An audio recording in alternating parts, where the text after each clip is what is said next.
मैत्रिणींनो, मी आज सँडविच बनवणार आहे। 2 मध्यम आकाराचे कांदे कापून घेतले आहेत, 4 शिमला मिरची आहे छोट्या होत्या आणि 2 टोमॅटो आहेत मध्यम आकाराचे, ते मी बारीक चिरून घेतले आहेत। इथे कढई गरम करत ठेवली आहे। आता कढईमध्ये तेल ऍड करते।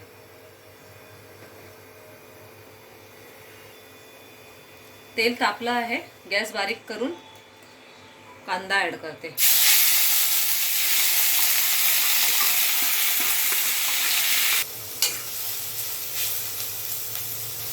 हे बघा कांदा गुलाबी झाला आहे।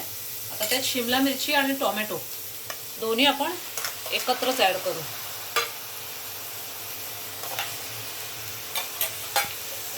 बेसिक मसाले सगळे आता ऍड करून घेऊ। मीठ चवीपुरतं,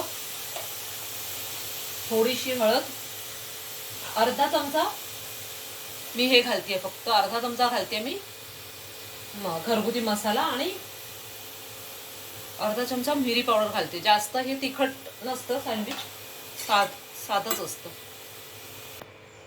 हे बघा मसाले पूर्ण व्यवस्थित मिक्स झाले आहेत। या भाजीवर झाकण ठेवायची गरज नाही, पण हे बघा हे असं थोडंसं पाणी दिसतंय आपल्याला, ते सुकेल। हे बघा हे जर पाणी दिसतंय ना मध्ये, ते सुकेल एवढीच आपल्याला भाजी परतून घ्यायची आहे।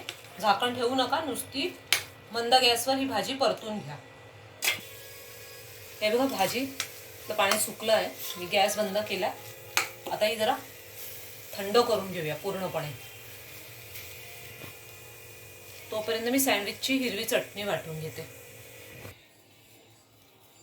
तर हे बघा आपली आता भाजी चांगली पूर्ण थंड झाली आहे आणि ही सँडविचची चटणी वाटून झाली आहे। तर आता आपण सँडविच बनवायला सुरुवात करूया।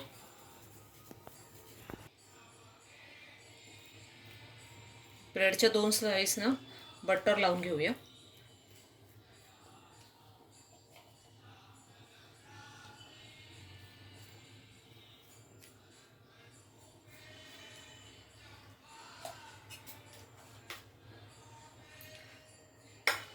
दोन्ही स्लाइसना चटणी लावून घेऊया। हे बघा दोन्ही स्लाइसला बटर आणि चटणी लावून झाली आहे। आता ही भाजी ठेवूया त्याच्यावर।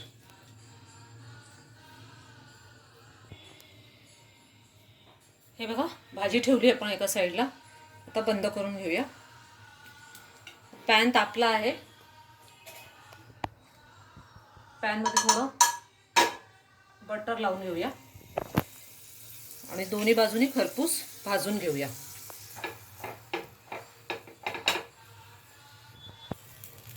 तर दुसऱ्या बाजूला बटर लावून घेते आणि हे परतून घेऊया। हे बघा चांगलं खरपूस भाजलं गेलं आहे। आता असंच आपण दुसऱ्या बाजूने सुद्धा भाजून घेऊया। तुम्हाला याच्यात हवं तर तुम्ही चीज किसून घालू शकता, पनीर किसून घालू शकता, तुमच्या मुलांना आवडत असेल तर त्याप्रमाणे तुम्ही करा। तुम्हाला रेसिपी आवडली असेल तर लाईक करा, तुमच्या मैत्रिणींना शेअर करा, कमेंट करा आणि चॅनलला सबस्क्राईब करा।